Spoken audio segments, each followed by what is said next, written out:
이런 분이 이 이후에 죄인들을 어떻게 대하는지를 또 나타내 주시는 겁니다. 그의 제자들을 통해서.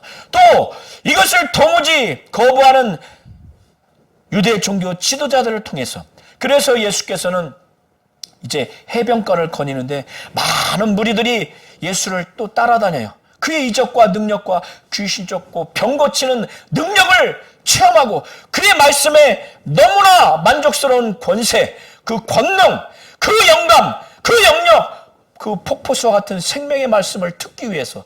그래서 해변가에서 말씀을 가르치신 후에 쭉 길을 걷다가 세간 앞에서 마태를 보게 된 겁니다. 알페의 아들 레이라고도 누가복음과 마가복음을 보면 그렇게 표현을 종합적으로 보면 표현이 되어 있습니다. 이 당시에 세리는 로마 제국 식민 통치하에 있는 이스라엘 그 민족 중에서, 유대인 민족 중에서 로마 제국에 세금 징수를 하는 일을 하는 사람이 세리입니다. 이 당시에는 로마 제국이 이스라엘 민족을 지배하고 있었기 때문에 로마 제국에서 직접적으로 세금을 걷어들이는 직접세가 있는데 그것은 인두세와 토지세입니다. 인두세는 사람에게 매기는 그 세금이에요. 그런데 간접세는 로마 제국이 직접 징수하지 않고 그 유대 민족 중에서 보다 더 많은 세금을 걷어들일 수 있는 사람을 그들이 선정을 해서 그 간접세를 걷습니다. 여기서의 간접세는 물품을 사고 팔 때, 또 물품을 소유할 때, 이 물품과 관련된 세, 그리고 무역을 하면은 그 무역세, 또 그 관세, 이런 것을 걷어들입니다. 그러다 보니까 유대인 중에서 세리는 로마 제국의 세금을 징수해서 바치는 자예요. 그러니까 로마 제국을 위해서 일하는 자니까 유대 민족 입장에서 이 사람은 매국노예요. 반역자입니다. 그리고 자기들도 더 이익을 얻기 위해서 본래 세금보다 더 많이 세금을 걷어요. 그러니까 착복을 합니다. 그러니까 유대 민족이 이 세리를 볼 때는 아주 강도와 절도 같은 자들이에요. 그리고 이들은 아주 부정하게 여깁니다. 그래서 이들은 법정에서 증인 자격도 주어지지 않습니다. 그리고 이들이 세리가 세금을 징수하러 그 집에 들어가면 부정하게 여깁니다. 이 세리와 함께 하지 않아요. 유대 민족들은. 그런데 예수께서 쭉 거니시다가 세간에 앉은 그 세리 마태를 보고 바로 부릅니다. 너는 나를 따르라. 그러니까 마태가 바로 일어나서 예수를 쫓아갑니다. 아마 그 전부터 메시아라고 하는 것, 그리스도라고 하는 것을 아마 마태는 어느 정도 알고 있었지 않았을까. 그리고 예수께서도 마태를 그 전에도 알고 있지 않았을까. 그래서 그의 중심을 보고 부르지 않았을까라고 여겨집니다. 자기의 민족은 자신을 향해서 매국노라고 반역자라고 여기고 또 도적같이 강도같이 취급을 받고 자기와 함께 음식도 먹지 않냐고 함께 대화도 하지 않냐고 그렇게 아주 부정한 자로 죄인으로 취급을 하는데 예수께서는 자기를 제자로서 불렀어요. 그때 마태는 모든 걸 버리고 주님을 쫓아갑니다. 자기를 불러준 것에 대해서 너무나 감사하기 때문에 자기 집에 초청을 해서 잔치를 벌여요. 얼마나 감사했겠습니까? 제자로 부르니 얼마나 감사했겠습니까? 그러나 그의 친구는 다 세리예요. 또 죄인입니다. 그래서 잔치를 벌여서 먹는 동안 또 준비하는 동안 세리와 죄인들이 많이 마태의 집에 왔어요. 그래서 예수와 함께 음식을 먹고 있었어요. 이때 이 죄인은 율법을 범한 죄인이기도 하고 또 창녀와 같은 그런 죄인이기도 하지만 유대 종교 지도자들, 서기관들과 바리새인들이 그들이 모세로부터 받은 그 율법뿐만 아니라 구두로 전달 내려오는 구전율법, 그리고 그들의 장로들의 그 유전, 전통, 또 만든 그 규례를 근거로 해서 그거의 기준에 의해서 평가를 했을 때 그것대로 삶을 살지 않거나 행위를 하지 않거나 하면 전부 다 죄인 취급한 그런 자들도 그 죄인 범위에는 들어가 있습니다. 그래서 직업상 그 장로들의 유전과 전통과 규례를 지킬 수 없는 직업 수행을 하는 사람들도 죄인 취급을 받을 수밖에 없는 사람도 나타납니다. 그런 자들이 예수와 함께, 제자들과 함께 식사를 하게 됐어요. 그러니 멀찍이서 마태 집 안에는 들어가지 않고 바깥에서 그걸 보면서 아주 비방하는 마음이 가득한 상태에서 제자들에게 말합니다. 너희들은 왜 세리와 죄인들과 함께 식사를 하느냐? 그리고 너희 선생은 왜 세리와 죄인들과 함께 잡수시느냐? 이렇게 막 비방하는 마음으로 막 지적을 합니다. 그때 예수께서 그걸 들으시고 이들의 이 중심, 이들의 이 자세가 온전치 않다는 것을 정말 알았어요. 이들은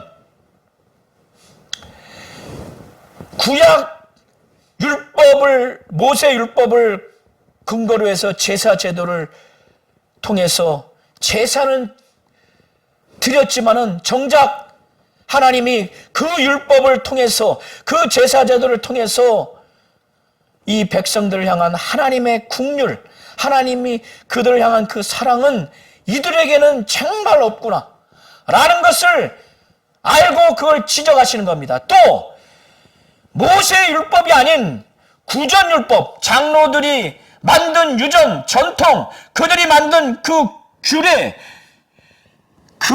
그것을 가지고 여전히 형식적인 그 종교생활, 종교 행위는 요구하면서 그건 지키면서 정작 하나님이 그 죄가 많은 백성들을 향해서 긍휼을 이들은 갖고 있지 않구나.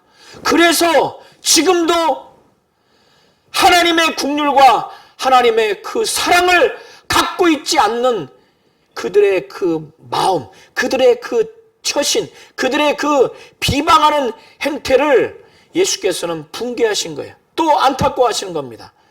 예수는 정말 하나님 아버지의 그 긍휼과 사랑의 마음으로 죄를 사는 권세와 권능을 가지시고 죄인인 마태를 제자로 불렀고, 또 자기를 너무너무 필요로 하는, 죄 용서를 필요로 하고 자기를 의지하는 심령으로 가득한 그 죄인들을 자신이 아니면 누구도 죄를 살 수 없고, 자신이 아니면 누구도 하나님 아버지의 긍휼과 사랑을 느낄래야 느낄 수 없는 그들과 함께 메시아로서, 그리스도로서 그들과 기쁨의 식사를 하고 있는 이 장면을 그들은 정죄하고 비방하는, 심지어 예수마저도 정죄하고 비방하는 그런 처신을 보이는 걸 보면서 예수께서는 구약 호세아서 6장 6절의 말씀을 인용하면서, 또 구약의 속담을, 이 당시까지 통용됐던 속담을 인용하면서 말씀하시기를, 건강한 자에게는 의원이 쓸데없고 병든 자에게 쓸데있느니라. 이 당시의 속담이지만 지금도 너무나 당연하지 않습니까? 건강한 자에게 무슨 의사가 쓸데가 있어요? 쓸데없죠. 병든 자에게는 의사가 너무너무 쓸데가 있는 거예요. 이것은 속담을 인용하면서 사실 유대 종교 지도자들도 병든 자지만, 이 세리와 죄인뿐만 아니라 다 병든 자지만 자기들은 병든 자가 아니라고 생각하니까 자기들은 건강한 자라고 지금 생각하고 있는 거예요. 의인이라고 생각을 하고 있는 겁니다. 예수께서는 자신을 속담을 인용하면서 내가 의사니까 모두가 나를 의지해서 죄사함을 받고 깨끗함을 받는, 구원받아야 될 다 병든 자라는 것을 인정하기를 바라는데 이 유대 종교 지도자들, 바리새인들, 서기관들 그거 인정을 하지 않으니까 의인에게는, 병든 자에게는 의원이 정말 너무나 필요하지만 건강한 자에게는 의원이 쓸데없다. 너희는 가서 내가 긍휼을 원하고 제사를 원하지 아니하노라 한 뜻이 무엇인지 제발 좀 깨닫도록 배워라. 이 호세아 선지자가 호세아서 6장 6절을 통해서 하나님이 구약 율법을 통해서 제사 제도를 통해서 제사를 드리게 한 그것은 제사만 드리라는 것이 아니라 이 율법의 근본적인 그 취지는 하나님이 그 백성들을 아주 긍휼하게 대하라고, 사랑으로 대하라는 그런 마음을 갖고 이 율법을 지키고 또 이 제사를 드리라고 하는 거예요. 그러나 그 당시뿐만 아니라 예수 당시 요 순간까지도 유대 종교 지도자들은, 바리새인들은 모세를 통해서 받은 율법을 형식적으로만 지키고 정작 그 율법을 통해서 하나님이 주신 하나님의 긍휼, 하나님의 사랑은 그들이 그거를 알지도 못하고 그걸 베풀지도 못하는 거예요. 더더군다나 장로들의 유전, 또 그 전통, 또 그 규례에 얽매여서 그건 지키려고 하면서 하나님이 원하는 긍휼과 사랑은 깨닫고 그것을 사랑과 긍휼을 베풀지 않는 이걸 보면서 과거에도 그랬는데, 그래서 그때 하나님이 호세아 선지자를 통해서 그걸 깨달으라고 호세아 6장 6절을 통해서 말씀하니 그 말씀을 너희가 가서 그 내용의 뜻이 내가 긍휼을 원하고 제사를 원하지 아니하는 뜻이 무엇인지 좀 깨닫고 배워라. 제사를 폐기하는 게 아니에요. 제사를 무시하는 것이 아니라 제사 드리되 그것보다 더 중요한 나는 긍휼을 원한다는 거예요. 더 긍휼을. 그래서 예수께서는 내가 이렇게 말한 이유가 나는 의인을 부르러 온 것이 아니요 죄인을 부르러 온 것이다. 여기서의 의인과 죄인은 바리새인들이 자기들의 그 구전율법과 그들의 장로들의 유전 전통 그 규례를 근거로 해서 그 기준으로 해서 평가한 그 결과로서 자기 자신들은 의인이라고 하니까 그들이 자칭 의인이라고 여기는 그 의인, 예수를 필요로 하지 않는 그 의인, 나는 그 의인을 부르러 온 것이 아니라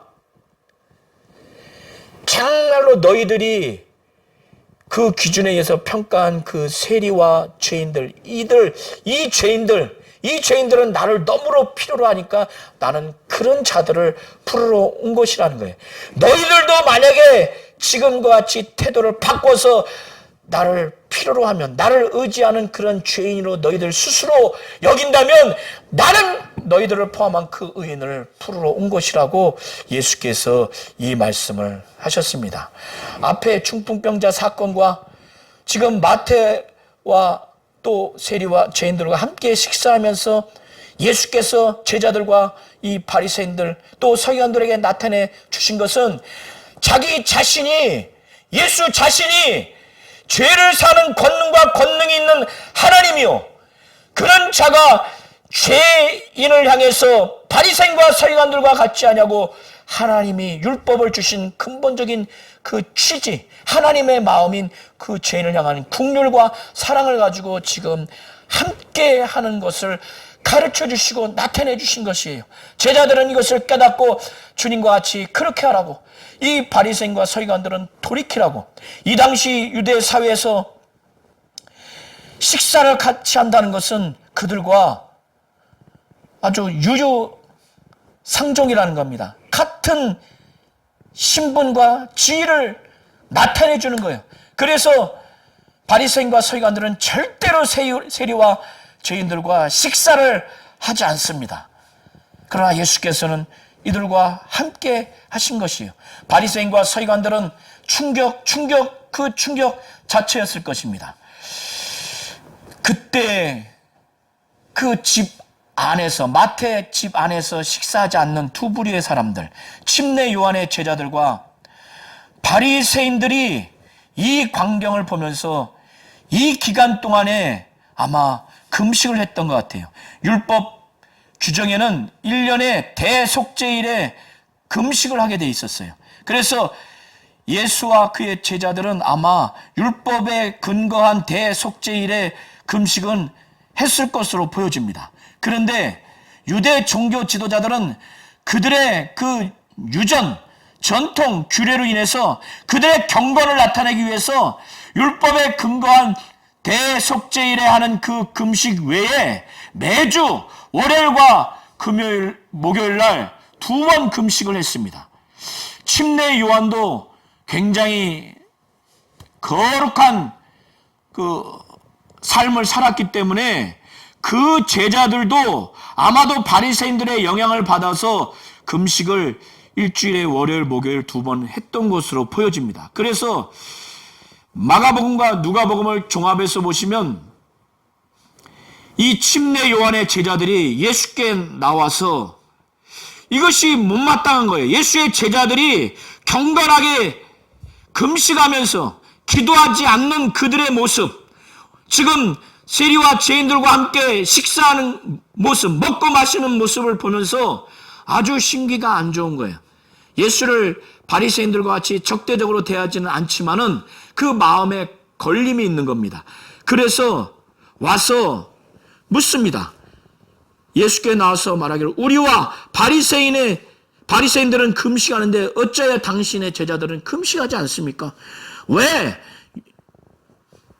장로들의 유전과 전통과 그 규례에 근거한 일주일에 2번 하는 이 금식을 왜 하지 않습니까? 이런 의미로 지금 여쭙는 겁니다. 그런데 예수께서 이 침례 요한의 제자들을 향해서, 더 넓게는 바리새인들도 듣고 있으니까 그들을 포함해서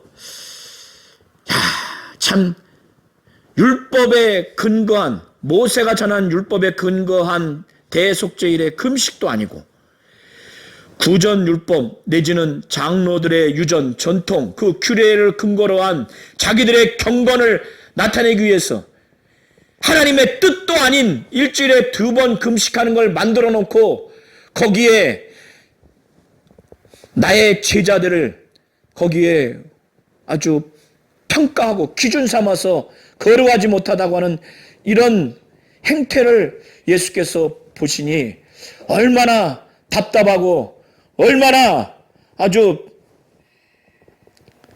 참담했겠습니까?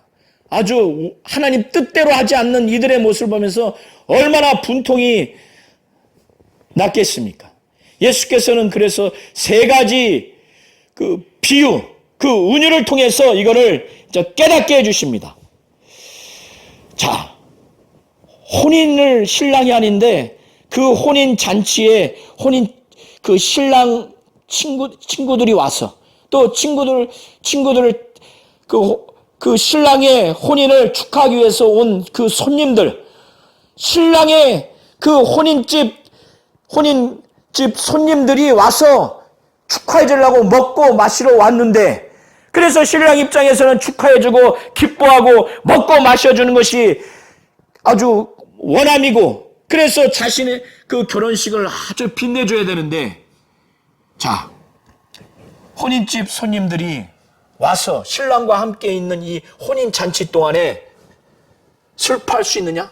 아주 굶어가면서 고통을 감내하면서 슬퍼할 수 있느냐? 슬퍼할 수 없다는 거예요. 지금 예수께서는 자신과 이 제자의 이 상황은 마치 혼인잔치와 같은 기쁨의, 즐거움의, 감격의 시간이라는 거예요. 쫄쫄 굶어서 고통스럽고 슬픔을 나타내는 시간이 아니라는 겁니다. 구약에서 메시아 그리스도가 와서 다시 회복하는 것은 정말 혼인잔치로 이미 기록을 하고 있습니다. 지금 메시아요 그리스도인 예수께서 하나님으로서, 하나님의 아들로서 와서 죄를 사하는 그 권세를 나타내 주시고 죄인들과 함께하는 이것이 메시아 잔치라는 거예요. 혼인 잔치라는 거예요. 그러니까 이 기간 동안은 자신이 메시아고 그리스도고 죄를 사는 권세가 있는 하나님으로 알아서 기쁨을 누리라는 거예요.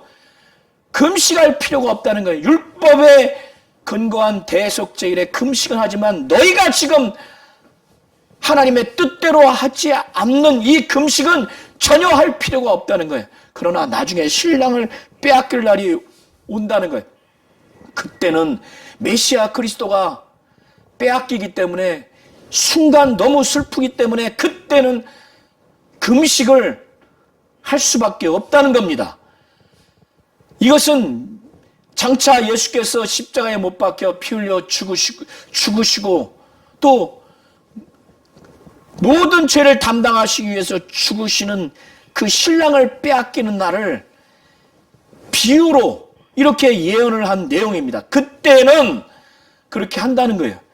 그래서 예수께서도 자신이 십자가에 못 박혀 피 흘려 죽으시는 날, 그거를 예상하고 제자들에게 너희는 그때 정말 아주 슬퍼하면서 통곡할 것이라는 거예요. 그러나 주님이 다시 부활하셔서 다시 오실 분이시기 때문에 그 모든 걸 알면은 그 슬픔은 잠깐이라는 거예요. 나중엔 기뻐한다는 겁니다. 예수께서 이렇게 말씀을 하신 다음에 이 침례 요한의 제자들뿐만 아니라 더 본질적으로 바리새인들은 여전히 모세가 준 구약 율법에 아주 거기에 얽매여 있고, 그것뿐만 아니라 구전율법과 장로들의 그 유전, 전통, 그것을 뿐만 아니라 그 규례에 완전히 얽매였기 때문에, 옛 유대교에 얽매였기 때문에 예수가 하나님이고 하나님의 아들로서 메시아 그리스도로서 지금 하나님의 나라에 대해서, 하나님의 나라의 복음에 대해서 예수께서 지금 예수의 복음, 예수의 말씀과 행하시는 그 공생의 사역을 통해서 완전히 새로운 기독교, 이것을 가르쳐 주시고 이것을 전해 주시고 그걸 보여주시는데 이게 완전히 충돌이 돼요. 물과 기름보다 더하게 전혀 지금 충돌이 돼서 화합할 수가 없는 이 양상, 이런 바리새인과 서기관들의 이 신앙의 태도와 자세, 그들을 올가맨 모든 규정들, 그걸 그렇게 하려고 하는 삶의 총체적인 모습을 보면서 이건 도무지 함께할 수 없다. 그러니 완전히 유대계에서 나오고 그 모세의 율법, 구전율법, 그 장로들의 유전, 전통, 그 규례, 그 모든 걸 다 내려놓고 예수께 나와서 유대계에서 벗어나서 기독교로 돌아와서 예수의 사역과 예수의 말씀과 예수의 그 천국 복음에 완전히 들어와야만이 새로운 부대가 돼서 완전히 새롭게 되라고 하는 그런 차원에서 두 가지 비유를 말씀하시는데, 그게 뭐냐면 생배 조각을 낡은 옷에 붙이는 자가 없다는 거예요. 이는 기운 것이 그 옷을 당겨 헤어짐이 더하다는 거예요. 자, 헌옷이 있어요. 헌옷이 있는데 새 옷을 조각을 잘라서 여기에 붙이면 그런 상태에서 기운 다음에 빨아버리면 그 다음에 입으려면 어떻게 돼요?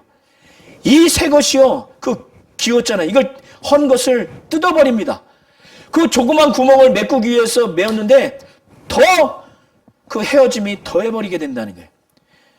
이 헌 옷이 유대교 또 지금까지 모세 율법을 철저하게 고수해서 행위로 이루어지려고 하고, 또 구전율법과 장로들의 유전과 전통과 그 규례에 완전히 얽매여서 하나님 뜻도 아닌 규정을 다 만들어가지고 그 행위로 의롭게 하고 많은 사람들을 거기에 기준 삼아서 평가해서 죄인이다, 의인이다, 그렇게 아주 유대교의 그 종교생활, 삶도 올가맨 이 모든 것들을 지금 헌옷이라고 말하는 겁니다. 반대로 기독교, 하나님이고 하나님의 아들인 바로 예수, 메시아 그리스도인 그 예수가 천국 복음을 증거하시고 그의 공생애를 통해서 하나님을 알게 하고 하나님의 나라를 알게 한 이것 참 자유가 있는, 영혼에 정말 생명 있고 죄사함 있는 이것을 새 옷이라고 말하는 겁니다. 그리고 이것을 새 포도주라고 말하는 거예요. 그리고 이것을 헌 부대라고 말하는 겁니다. 또 한 비유가 새 포도주를 낡은 부대에 넣지 않는다는 거예요. 만약에 넣으면 부대가 터져서 포도주도 쏟아지고 부대도 버리게 된다는 거예요. 새 포도주는 새 부대에 넣어야 부대도 또 그 포도주도 보존된다는 겁니다. 이 당시에는 염소나 낙타의 가죽을 가지고 이렇게 엮어가지고 포도주를 담는 포도주 그 부대를 만들었어요. 그런데 포도주가 처음에는 덜 숙성되지만 나중에는 오래되면 아주 숙성이 돼서 이게 팽창이 심해집니다. 그리고 이 가죽 부대가 낡아져서 나중에 이게 터져버려요. 그러면 새 부대에 또 새 포도주를 넣어야지 이 낡은 부대에 포도주를 넣으면 이게 팍 터지게 됩니다. 그래서 새 포도주는 새 부대에 넣어야 부대도 보존되고 포도주도 흘러내지 않게 이렇게 되는 겁니다. 예수께서는 이 비유를 통해서 또다시 유대교, 모세의 율법의 근거로 하여서 행위로 의로움을 얻으려고 하는 그 삶, 장로들의 유전, 전통, 구전율법, 규례로 하나님 뜻도 아닌 것을 만들어놔서 그걸 행해서 의롭게 되려고 하는 이것을 낡은 부대, 헌 부대라고 말하는 겁니다.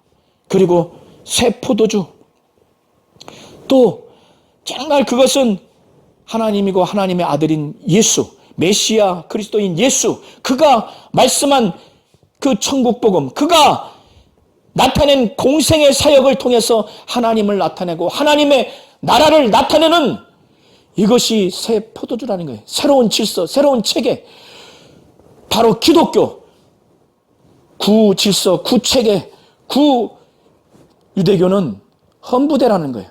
이렇게 예수께서 말씀하시면서 새 포도주는 새 부대에 넣으라는 거예요. 예수를 받아들일 수 있도록 하나님이고 하나님의 아들이요 메시아요 그리스도요 하나님의 나라와 하나님 아버지를 나타내시는 그분을 능히 받아들일 수 있는, 그의 공생의 사역을 받아들일 수 있는, 그의 천국 복음을 받아들일 수 있는 새로운 심령, 새로운 자세가 되어야 한다는 거예요. 하나님은 유일하게 죄를 사해 줄 수 있는 권세와 권능이 있으신 분이십니다. 그는 기계적으로 그를 사해 주시는 분이 아니라 죄가 많은 사람을 정말 자기의 자녀이기 때문에, 하나님의 형상을 따라 지음받은 존재이기 때문에 정말 긍휼이 많은 상태에서, 사랑이 가득한 상태에서 죄를 사하는 권세와 권능을 이 세상에서, 이 땅에서 그의 아들을 통해서 나타내 주시는 분이십니다. 우리가 아무리 많은 죄를 졌다 할지라도, 아무리 정말 지옥 갈 만큼 큰 죄를 졌다 할지라도 하나님에게서는 성령을 회방하거나 거역하거나 진짓죄를 졌거나 양심에 화인 맞는 하나님이 아들을 보내신 이후에 이런 극단적인 죄악을 짓지 아니하였다면은 하나님은 긍휼이 너무나 많으세요. 사랑이 너무 많으세요. 그렇기 때문에 그는 죄를 사하지 못할, 죄를 용서하지 못할 그런 죄가 없습니다. 그는 모든 죄를 사할 권세와 권능이 있으신 분이십니다. 그리고 그것을 그의 아들을 통해서 나타내 주셨습니다. 그의 아들은 죄를 사하시는 권능과 권세를 이 땅에 나타내 주신 바로 그분은 하나님이요 하나님의 아들입니다. 우리가 누구를 의지할 것입니까? 사람은 죄를 사할 권세와 권능도 없을 뿐더러 그 죄를 용서할 만한 긍휼과 사랑이 없다는 걸 잘 아셔서 오직 하나님만이 우리의 죄를 사할 권세와 권능이 있고 그 권세와 권능을 가장 사랑스럽게 행사할 수 있는 가장 죄인을 향해서 그 죄를 향해서 아파하고 우리의 죄로 인한 신음과 고통을 긍휼히 여기고 불쌍히 여기고 사랑이 많으신 긍휼이 많으신 사랑이 많으신 죄를 사하는 권세와 권능이 있으신 분이라는 걸 잘 아시고 이것을 이 땅에서 나타내 주신 분이 바로 하나님이시고 하나님의 아들이신 바로 예수라는 걸 잘 아셔서 우리가 괴롭고 고통스럽고 죄로 인해서 좌절스럽고 날망스러울 때 우리의 죄를 짊어지신 예수께 나가시고 또 그 예수가 중보자가 되셔서 우리의 모든 죄를 불쌍히 여기시고 긍휼히 여기셔서 우리가 회개만 한다면 그는 죄를 사하시고 그 죄를 용서해 주시는 권세와 권능이 있으신 분이신 것을 확실히 아시기를 예수의 이름으로 축원합니다.